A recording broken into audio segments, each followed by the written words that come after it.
लोकसभा निवडणुकीच्या प्रचारासाठी राहुल गांधी आज महाराष्ट्रामध्ये येत आहेत। भंडाऱ्याच्या साकोलीमध्ये जाहीर सभेचं आयोजन करण्यात आलेलं आहे। 1 लाखाहून अधिक कार्यकर्ते हे यावेळी उपस्थित राहतील असा काँग्रेसने दावा केला आहे। विदर्भामधील काँग्रेस उमेदवारांसाठी राहुल गांधी हे आज प्रचार करणार आहेत।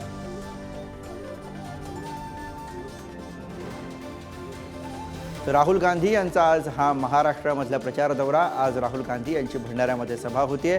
भंडाऱ्याच्या साकोलीमध्ये राहुल गांधी सभा घेणार आहेत। यावेळेला 1 लाखाहून अधिक लोक सभेसाठी जमतील असा दावा काँग्रेसकडून केला जातो। विदर्भामधल्या काँग्रेसच्या उमेदवारांच्या प्रचारासाठी राहुल गांधी हे आता भंडाऱ्यामध्ये येत आहेत। आणि याच विषयी अधिक बोलूया। अक्षय खोबरागडे आपले प्रतिनिधी सध्या आपल्या सोबत आहेत। अक्षय, राहुल गांधी यांची सभा होते।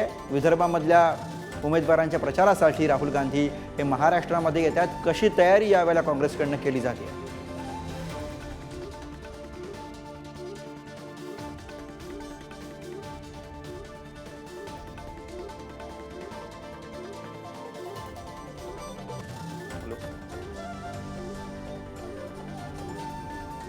तर राहुल गांधी हे भंडाऱ्यामध्ये येत आहेत। त्यांची आज प्रचार सभा होते। अक्षय खोबरागडे आपले प्रतिनिधी सध्या आपल्या सोबत आहेत। अक्षय, कशी तयारी काँग्रेसच्या वतीने एकूणच इंडिया आघाडीच्या वतीने या सभेची केली जाते?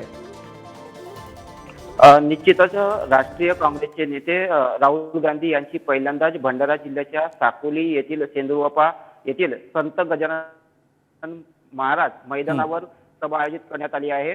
या सभेला जवळपास 50 ते 60 हजार नागरिक उपस्थित राहणार अशी व्यवस्था सुद्धा करण्यात आली आहे। तर भव्य असा मोठा शामियाना आयोजित करण्यात आला आहे।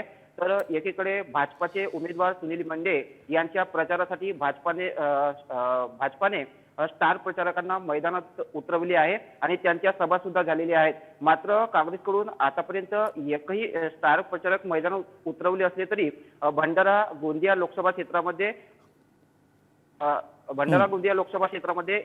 एकही बड्या नेत्यांची सभा झालेली नाही। त्यामुळे कुठेतरी नाराजीचा सूर पाहायला मिळत होता।